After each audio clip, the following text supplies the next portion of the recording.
I'm Josh Larky. This is the Dominator. Today I'm going to be going through a mock draft for the NFL first round based on the betting markets. This is an exercise that I first did last year when I was at the 33rd team with Ryan Reynolds. And that was very well received. So we thought, hey, I'm going to do it again. I'm going to do it slightly differently. We're even going to have a trade this time, which Ryan and I last year decided no trades. We're just going on the betting markets, but that is slightly different this year. We're going to get right into it. And also for everyone out there that is a betting enthusiast, I will not be using betting odds like plus 500, plus 600, because that makes bad radio. Very few people actually understand what that means percentage-wise. I have taken all the betting odds. I have translated them into percentage odds. I will be referring to every pick, the probabilities using percentage odds rather than betting odds. If that offends you, I am sorry. This is how we podcast. Pick number 1, the Bears have this pick from the Carolina Panthers via the trade last year, and they take Caleb Williams. Right now, the betting markets have this at roughly 99% to happen. It's going to happen. Caleb Williams will be a Bear. He's going to have a pretty historic supporting cast for a first overall pick as well, with Keenan Allen, DJ Moore, DeAndre Swift, Cole Kmet, an offensive line that's competent. And Caleb Williams draws a lot of Patrick Mahomes comparisons, and some people out there are like, well, does that mean he's Patrick Mahomes? Is he the next Patrick Mahomes?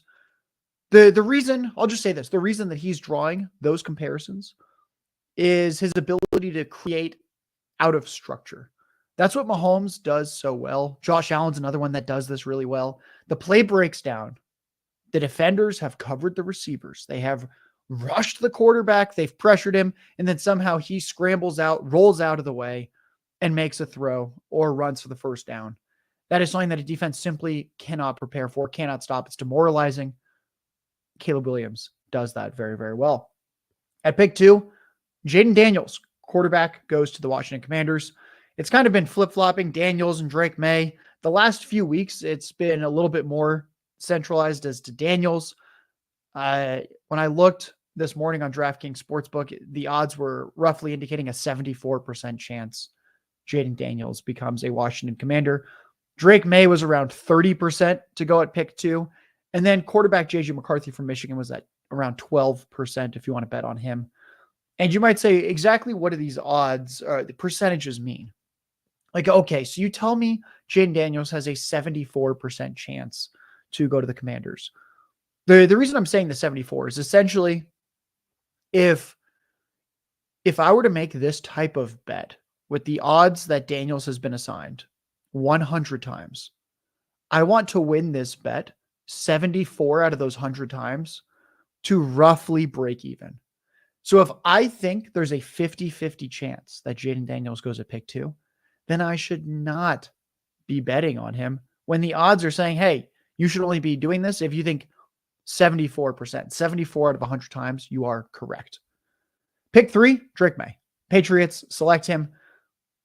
He was a 2-year starter at North Carolina. He's still just 21 years old, so he's much younger than Jaden Daniels, who did play 5 years in college. We can think of Jaden Daniels kind of like Deshaun Watson as a prospect. Drake May, I've said he's lesser Justin Herbert as a thrower, and then he's got the legs of Daniel Jones. That's an exciting combination. Right now, May is the implied odds are about 59% that he goes at pick 3. Next up would be JJ McCarthy at 33%. And then I guess if Jaden Daniels doesn't go at pick 2, they've got him at 28% at pick 3. That kind of makes sense. Moving on, the draft hasn't gotten interesting yet. Pick 5 is where I think it really gets very interesting. Pick 4, though, we love this for fantasy. It would be Marvin Harrison Jr., according to the betting markets, going to the Cardinals. He's got the Hall of Fame bloodlines. Back-to-back seasons with over 1,200 yards with 14 touchdowns. That was as a sophomore and a junior. Not the best after the catch, but other than that, a nearly perfect prospect. Right now, the odds are about 64% that he goes at pick 4. Quarterback JJ McCarthy is at 36%. Drake May is at 14%. And that's just kind of like, hey, if the Cardinals trade back and a team trades up, JJ McCarthy, Drake May become much more interesting. One thing you'll notice, JJ McCarthy isn't the favorite, as in over 50%. He isn't an over 50% favorite to go at any draft slot. He's kind of like a 1 in 4, 1 in 5, 1 in 3 chance type guy to go at like pick 2, 3, 4, 5, 6. Very, very interesting there. We'll talk about how this plays in just a second. So if Harrison goes there, Trey McBride should lock down nearly all those targets from Kyler Murray. I think they could combine for close to 300 targets with guys like Michael Wilson chipping in a little bit, Greg Dortch chipping in a little bit. Pick 5 is where it's fascinating to me when I look at the betting markets and I'm trying to make a mock draft that resembles them. The Chargers are on the clock. Betting markets, when you look at what the Chargers are most likely to do positionally with their first pick, it doesn't say pick 5. This is just with the Chargers' first pick. Offensive line is listed at 64%. Receivers listed at 33%. So it's like, okay, Chargers, first pick. They're going offensive line. Got it. Josh, thank you. I'm there. And then we look at the consensus top offensive tackle, Joe Alt. But he's listed at just 17% to be taken at pick 5. So Chargers probably going O-line. Most likely consensus top O-line guy is probably not going at pick 5. The 3 favorites to go at pick 5 are Malik Neighbors, 31%. Marvin Harrison Jr., 27%. JJ McCarthy, 27%. We've got Harrison off the board already. And because, like I mentioned before, JJ McCarthy is not really like a true like 50, 60% favorite to go to any slot. Here, when I look, I see a trade happening. And you might say, well, then who's trading? What's going on here? So if you look, there's another betting market that is odds to go top 5. In that market, JJ McCarthy has a 64% chance to go top 5. Malik Neighbors just a 38% chance to go top 5. So I'm like, wow, there's a lot of conflicting information here. And then you look at the Vikings, and the Vikings have a 44% chance, specifically the Vikings, of getting JJ McCarthy. I used a trade value chart from Draft Tech, and it seems roughly even. It's a very, very, very minor overpay. The Vikings give up pick 11 and pick 23 that they have in the first round. They give them to the Chargers. The Chargers give them pick 5. And you might say, oh, slight overpay. Are you okay with this? Yes, it's a quarterback. Generally, teams overpay for quarterbacks. We just saw it last year with Bryce Young with that Bears-Panthers trade. It happens all the time. Teams, quote-unquote, overpay to get what they think is their franchise quarterback. Here, I have the Vikings doing that for JJ McCarthy. It's a great long-term landing spot because the Vikings have that good offensive line. You've got Justin Jefferson, Jordan Addison, TJ Hawkinson there, at least for this season, especially until the security blanket of TJ Hawkinson returns from his ACL tear. Having pass-catching veteran running back Aaron Jones there, it's a very, very friendly year-one landing spot for JJ McCarthy. At pick 6, Giants, they take Malik Neighbors. When you look at positionally, the Giants have a 69% chance of using their first pick. Nice. 69% chance on receiver. Quarterback's next most likely. That's around 36%. You might be like, Josh, those add up to over 100%. Yes. It's like when you go to a casino, guess what happens? The casino wins more often. Betting sports books, betting, same type of thing. The sports book will often win a little bit more. They are not going to simply list all the odds and let you sum it up to 100%. They're probably going to sum it up to 110, 120, 130%. They want their cut. So Giants around 70% to use their first pick on receiver, about 35% on quarterback. Daniel Jeremiah put out his mock draft 3.0. He's generally been a decent mock drafter. He had Malik Neighbors going to the Giants too. Betting markets have Malik Neighbors as a likely pick at number 6. And next most likely right now is Rome Odunze, 29% to go 6 overall. So it's probably Neighbors. It's a rough quarterback situation with Daniel Jones coming off the ACL tear, but Neighbors can immediately step into a heavy amount of targets. Jalen Hyatt, Wan'Dale Robinson, Darius Slayton, these are not players of Neighbors caliber. Pick 7, the Titans, they take Joe Alt. The Titans have a 78% chance to go offensive line with their first pick. Joe Alt's the best offensive lineman. He himself is a 64% likelihood chance of going at pick 7, according to the betting markets. It's what the Titans need. They were a bottom 3 offensive line last year. You get a huge bruising tackle in Joe Alt. I think they're doing pretty well there. So they get Joe Alt, not the Chargers. Pick 8, the Falcons take edge Dallas Turner. Peter Schrager had a recent mock draft. He had Dallas Turner going to Atlanta. The betting markets list the Falcons at around 68% to take an edge or defensive lineman with their first pick. Turner himself is also the most likely individual to go at pick 8, around 37%. Other edges, Latu, I might not be saying that right, and Jared Verse are 22% and 14% respectively. They're in the 8th overall pick conversation. Ultimately, Turner, the most likely to go at pick 8. Turner, kind of the consensus best edge, according to most. We'll throw him here. Falcons defense finished near the bottom of the league in sacks last year. A guy like Dallas Turner helps. Pick 9, the Bears. They take wide receiver Rome Odunze. He is the most likely player to go at pick 9, around 40%. Jared Verse, edge. He's second at 27%. He's gained a little traction.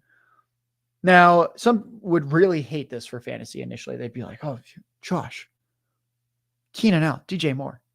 Yes, year 1, I do not love this spot. It would remind me a little bit of Jackson Smith and Jigba last year going to the Seahawks when they already have DK Metcalf, Tyler Lockett. The difference, I think Odunze is much better than Jackson Smith and Jigba to begin with. And Keenan Allen is going to be 32 years old. It's a 1-year deal that he is on. So it's probably Caleb Williams, DeAndre Swift, DJ Moore, and Rome Odunze and Cole Kmet forming a very exciting offensive nucleus long-term for the Bears. And wide receiver charter, Matt Harmon, gave Rome Odunze all green for his route running on every single route for reception perception. That had never been done before. Congrats to Rome Odunze. Pick 10. Aaron Rodgers gets another pass-catching weapon in tight end Brock Bowers.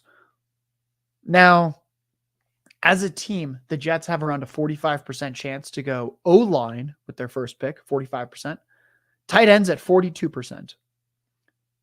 But when you look at pick 10 specifically in that market, Bowers is around a 40% chance to get drafted there. The next best offensive tackle, Taliesin Fuaga, is at 14%. So betting markets for this pick specifically love Bowers. This pick also allows the Bowers under pick 12.5 to hit. He's projected to go before pick 13, basically under pick 12.5, so 12 or sooner. That's around 59% in the betting markets.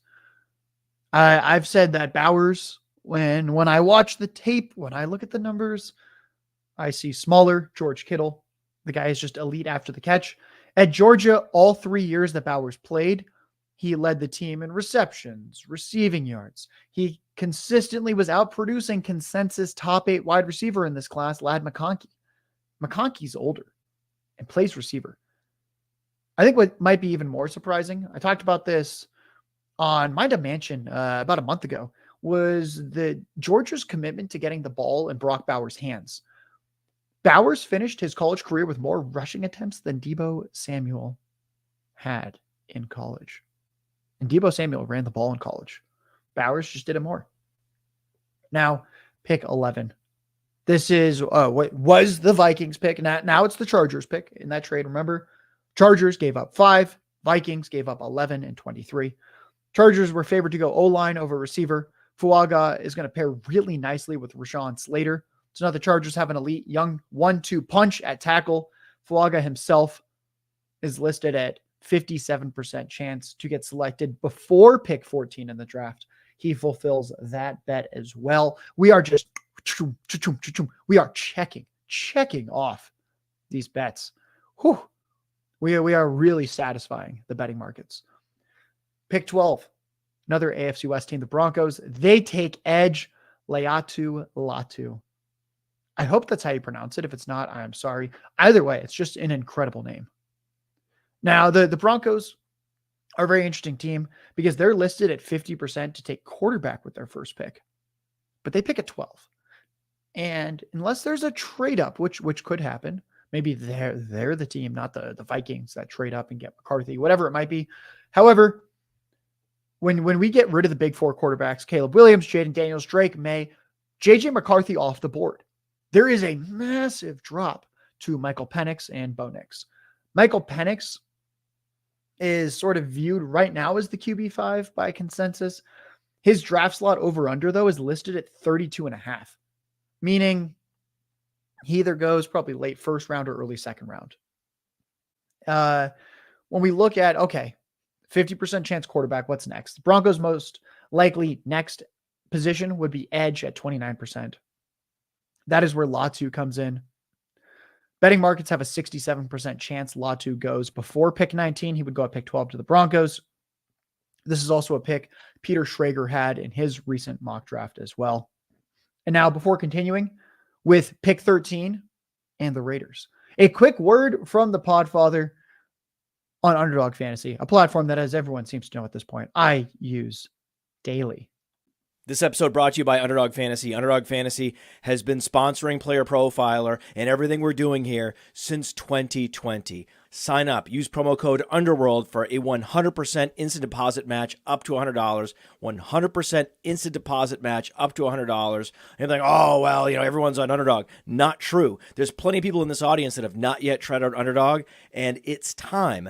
They're adding more sports. They're adding more contests. Like when we're heading into NFL draft season, there's the rookies and sophomores game. When you think about way too early fantasy football, that's what Underdog is. When you think about best ball, that's what Underdog is. And if you can pick players at the end of an Underdog Fantasy best ball draft that are under rostered, that few people are picking at all, and that guy, like Kyren Williams, hits, you will likely experience positive returns. All you need is that one guy at the end who no one else is rostering, and the way to find that guy is to listen to us. UnderdogFantasy.com. The promo code is Underworld. 100% deposit match up to $100 with promo code Underworld. Underdog makes everything we do possible. Promo code Underworld. Back to the Raiders. They are on the clock at pick 13. They take offensive tackle. Taking a deep breath. Olumuyiwa Fashanu. We'll call him OF. The Raiders are listed... Folks, we're live on air. I realize OF often stands for something else. That's what we're going to use for Olumuyiwa Fashanu. Now, Fashanu, he's offensive tackle. The Raiders are technically 40% to go cornerback, 38% to go offensive line. It's basically the same. But then they're 30% to go quarterback. Like I said with the Broncos, I think it's just too early for Michael Penix or Bo Nix. Fashanu is 6'6", 312 pounds. He makes the Raiders a more attractive destination for quarterbacks in the future. If the Raiders decide to trade back into the end of the first round for Penix or Nix, Fashanu's presence there helps as well. And he's favored to be off the board by pick 14 at 59% on DraftKings. So this kind of fulfills his own draft pick over under and the juice as well. Pick 14, the Saints also go offensive tackle with J.C. Latham. Saints are 75% to go offensive line. Latham's the best one available here. He's a 65% favorite to be off the board before pick 15. We slot him in right here at pick 14. I'd say Latham and Fashanu are kind of the very frequently mocked at 13 or 14. This gives Derek Carr more time to allow plays to develop. This can benefit the speed of Chris Olave and Rashid Shaheed when they go deep. Pick 15. We're hitting some defense. We've only had, I believe, two defensive players off the board. We've had two edges at this point in Dallas Turner and then Latu. We get our third defensive player. The Colts take cornerback Quinyon Mitchell. Colts are expected to go cornerback 48% rather than wide receiver at 31% or tight end at 21%. Mitchell is the betting market's favorite to be the first defensive back off the board. We take him off the board here to the Colts. Now, pick 16 with the Seahawks. This was a tough one. Now, The Seahawks are slightly more likely to go offensive line, 60%, than defensive line, 42% with their first pick. That being said, when you look at defensive lineman Byron Murphy, he's heavily juiced, 69% odds to go before pick 17. So I had to place him somewhere. Finally, we get the Seahawks that are wanting to go D-line. It matches up well with Murphy. They're either going O-line or D-line. If we're going to have back-to-back O-line guys off the board at picks 13 and 14, then with the Seahawks on the clock at pick 16, I had them going Byron Murphy. He's regarded as the clear top interior defensive line prospect. He fortifies the Seahawks team that was trotting out the aging Jaron Reed at nose tackle last year. I believe he's going to be 32 at some point during this upcoming season. PFF truly did not like Jaron Reed's performance last year. They now upgrade to Byron Murphy. Pick 17, the Jaguars, they're expected to go cornerback, 65%. There's a little bit of rumors they might go receiver. Guys like Brian Thomas, Xavier Worthy have been in the mix, but they are most likely to go cornerback. They take cornerback Terrion Arnold. His over-under set at pick 15.5 in the betting markets. He comes off here at pick 17. So right around where he's supposed to, in quotes. Arnold improves what was, all of us fantasy managers know, this was a pass defense to target last year at the Jaguars. Terrion Arnold strengthens that group. At pick 18, Bengals go offensive tackle Troy Fautanu. Bengals have struggled throughout Burrow's career to protect him properly. They're listed at 67% in the betting markets to go O-line with their first pick. Fautanu's over-under himself is at 15.5. So maybe you could argue that this guy should have been off the board at pick 16 to the Seahawks, but I had a hard time seeing them passing up Byron Murphy. And the betting markets do think Murphy should have been off the board around then. So that can be a contention point for some of you hardcore sickos out there. But anyway, Troy Fautanu, offensive tackle, goes to the Bengals, pick 18. Pick 19, we have another defensive player. The Rams take edge Jared Verse. The Rams on the betting markets have a 62% chance to go edge. But then here's what's interesting. So Peter Schrager puts out his mock. He is good friends with Sean McVay. And I'm going to read a quote from Peter Schrager's recent mock. Quote, "I'll go on record with something of a guarantee here. If the Rams do not trade back, you better believe Sean McVay's first ever first-round selection will be an offensive player." Betting markets are quite sure, 62%, that it's an edge with their first pick. I'm not sure if that's implying a trade back or if that's just wrong. And Peter Schrager, Sean McVay's friend, knows him too well. I think this is going to be one of the most interesting picks in the draft, simply because the Rams haven't had a single first-round pick during Sean McVay's head coaching tenure, which at this point is like a half decade plus. Quite exciting. He finally gets it. I gave him Jared Verse. No one's going to be a one-for-one Aaron Donald replacement, but just somehow fortifying the defensive line. That's a good way to start to retool the Rams defense. Last year, their offense just was never really an issue. Anytime Stafford was healthy, the offense was firing on all cylinders. Pick 20, the Steelers often also take offensive tackle. They go with Tyler Guyton. You'll notice a theme here. Incredibly deep and talented offensive line class 2024. Steelers take Guyton. He fits right in with what new offensive coordinator Arthur Smith wants to do. He wants to bully opposing defenses. He wants to slow the game down. Steelers have a 77% chance to go offensive line with their first pick in the draft. Guyton should be going off the board in the 20s on draft night. DraftKings lists a 71% chance that Guyton is gone before pick 30. And he's been mocked in a couple recent drafts by reputable analysts to the Steelers anyway. So we just throw him right here. Dolphins, we're going to keep cooking. Now, Dolphins are also 60% favored to go offensive line with their first pick. Edge is at 33%, so probably going O-line. I have them taking interior offensive lineman Graham Barton. He improves the interior of this Dolphins line, helps protect Tua Tagovailoa. And he himself, Barton, is a 57% favorite to be off the board by pick 21 or sooner. Pick 21 is the Dolphins. It seems like many people think that is the firewall for Graham Barton. Pick 22, Some of you out there have seen his basketball highlights. They're very impressive. The Eagles, maybe they saw them. Maybe it's just that they're looking at some defensive backs. They take defensive back Cooper Dion. We're just call him Cooper D. Eagles, there's really not a consensus as to what they're going to do this year. Offensive line's at 42%. Defensive back is at 42%. Edge is at 33%. These are all in the mix for their first selection. I had them taking defensive back, same odds as O-line at 42%. The ultra athletic Cooper Dion improves a pass defense that, as we all know, just completely collapsed last season. His over-under draft slots listed at 22.5 in the betting markets. Getting him at 22 to the Eagles feels about right. Pick 23. This was the pick the Vikings had from the Browns through the Houston Texans. Oh my God. And we're going to add a fourth team because now this is, remember, Vikings traded 11 and 23 to the Chargers for pick 5. This is now the Chargers pick. They took O-line earlier in this mock. Their wide receiver 1, depending on your preference, is either Josh Palmer or Quentin Johnston. Not anymore. They take wide receiver Brian Thomas out of LSU. What I like is that Thomas can stretch the field and take a lot of defensive attention away on the outside. New head coach Jim Harbaugh is going to love that. He wants to run the ball. He does not want stacked boxes when possible. Brian Thomas is going to he's going to frequently command double teams on the outside. Thomas going after pick 16 is listed at 61%.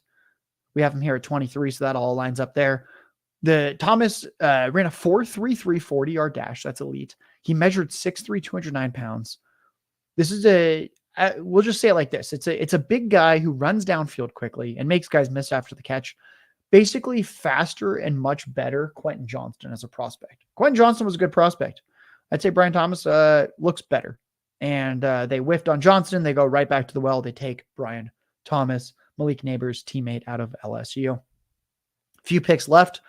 Pick 24, the Cowboys take interior offensive lineman Jackson Powers Johnson. JPJ, we love that name. That is fun. The Cowboys are expected 64% to go offensive line. JPJ himself has a 58% chance to go in the first round.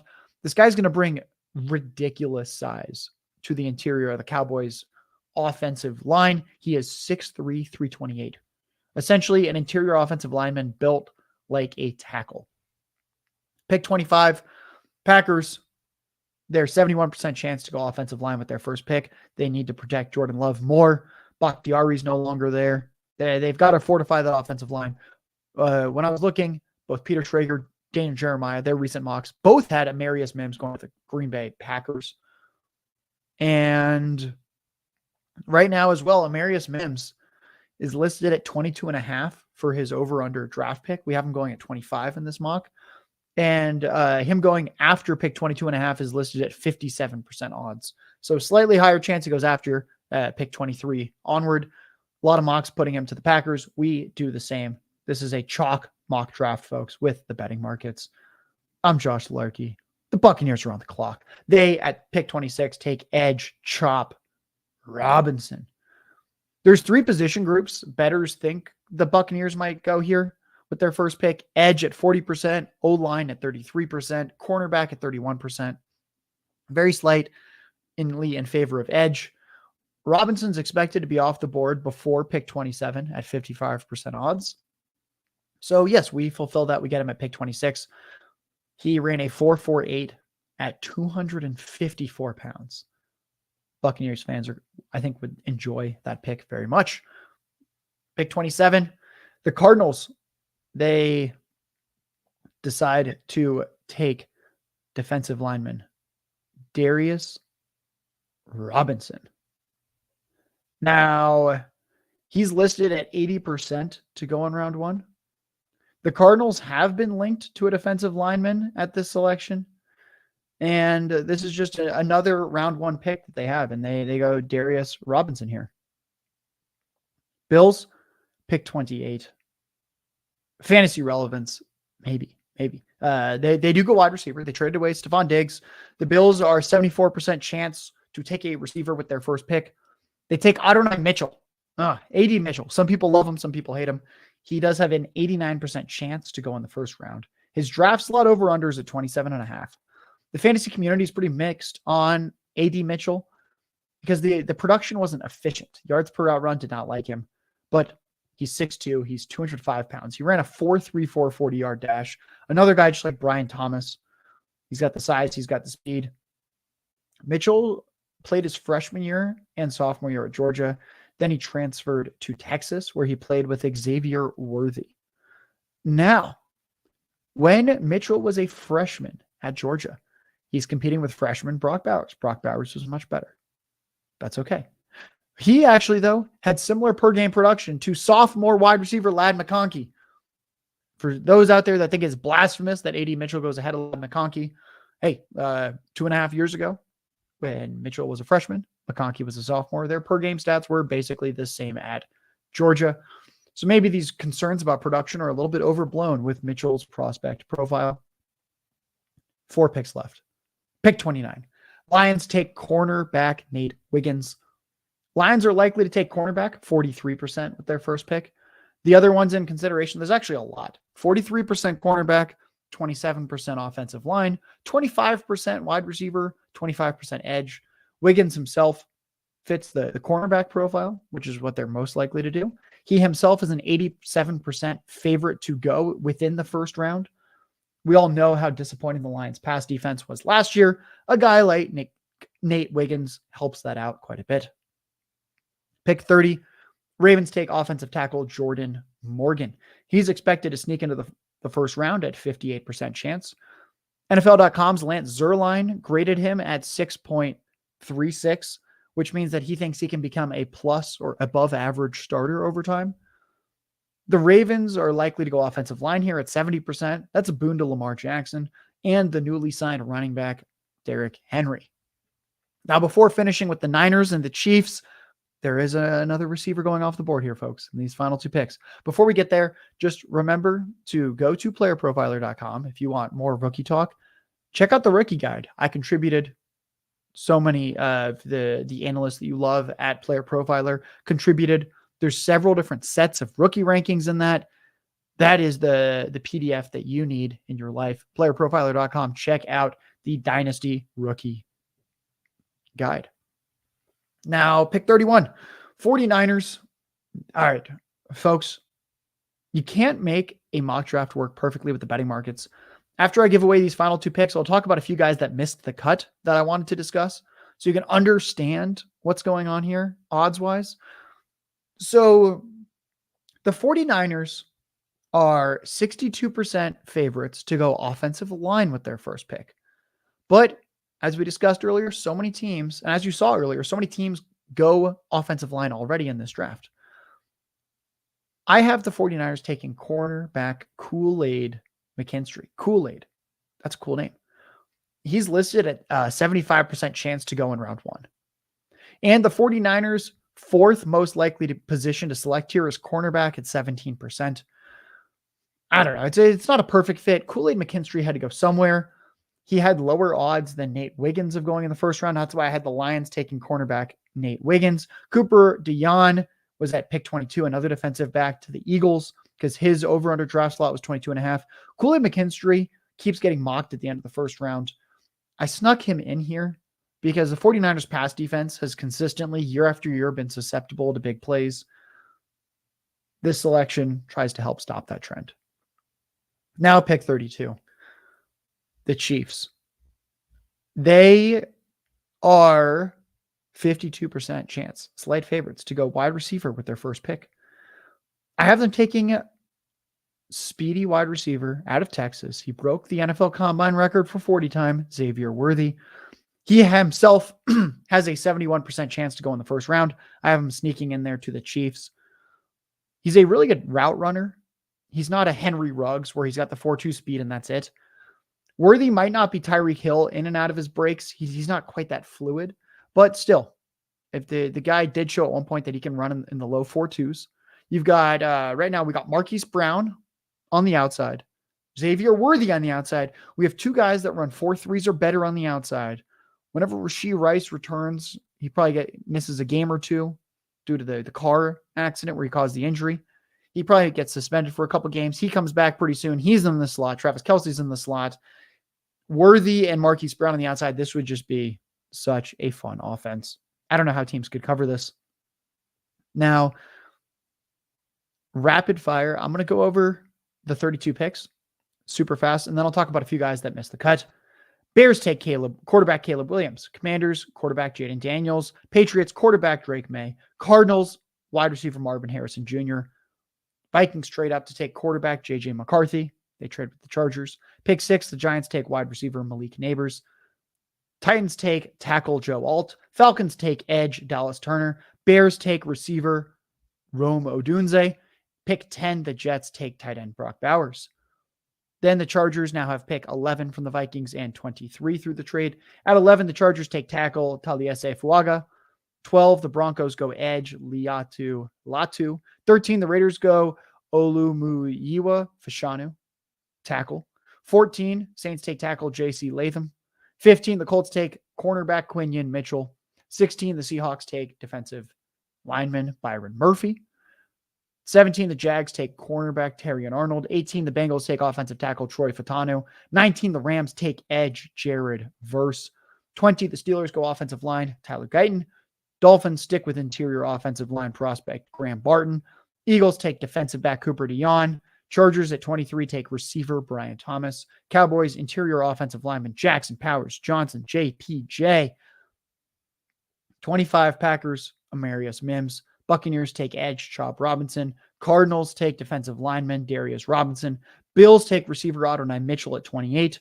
Lions take cornerback Nate Wiggins. Ravens offensive tackle Jordan Morgan. 49ers go cornerback Kool-Aid McKinstry. Chiefs close out the first round at pick 32. Wide receiver Xavier Worthy.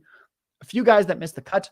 Defensive tackle Jerzon Newton. He's listed at a 74% chance to go in the first round. Daniel Jeremiah's mock had him going to the Bills at pick 28. Peter Schrager did not have him in his first round when his mock came out a couple days ago. I'd say that Jerzon Newton would be a decent candidate to go to the Buccaneers at pick 26, the Cardinals at pick 27 as well. Quarterback Michael Penix is a 57% favorite to go in the first round, but his draft slot over-under is 32.5. It's very difficult to find a home for him. He's probably going to need a team to trade back into the first round to take him. I think he's either going mid to late round 1, early round 2. Quarterback Bo Nix has just a 38% chance to sneak into the first round of the NFL draft. And then 2 more receivers worth mentioning. Ladd McConkey, he has a 38% chance to go round 1. Troy Franklin has a 27% chance to go round 1.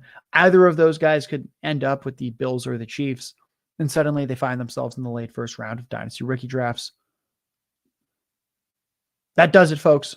32 pick, first round mock draft using the betting markets. I'm Josh Larky. This is the Dominator for Player Profiler. Thank you, everyone. Now, I know many of you are looking for a secret weapon for your Dynasty League, and I have it. It's called the Dynasty Dominator app. You go to the App Store, go to Google Play. It's right there. It's $5 to download, and then every year it's $5 to load the next incoming class of rookies. You can add superflex, add tight end premium. It's incredible, because it allows you to look up players. It allows you to vote on whether a player is a buy, hold, or sell, and then see the market sentiment on that player. And you can compare their lifetime value rating from Player Profiler to their Dynasty ADP at the FFPC, all in the price lookup tool. And beyond that, we have a trade analyzer, so you'll never lose another Dynasty trade again. And in our settings, you can set this is a win now team, this is a rebuilding team, and then we let you compare players. Look at their metrics side by side. Prospect metrics, NFL metrics. It's all there. It's $5 in the App Store. There's some add-ons for Superflex and to buy the upcoming rookie class. Every year, you're going to spend $5 on this thing, and it's going to be well worth it. Hey, I want to thank you for being part of this broadcast. If you have any thoughts on it, leave a comment. If you enjoyed it, make sure you leave a like. And if you want to see more shows on the Player Profiler channel, subscribe to it. That's how we know you want more.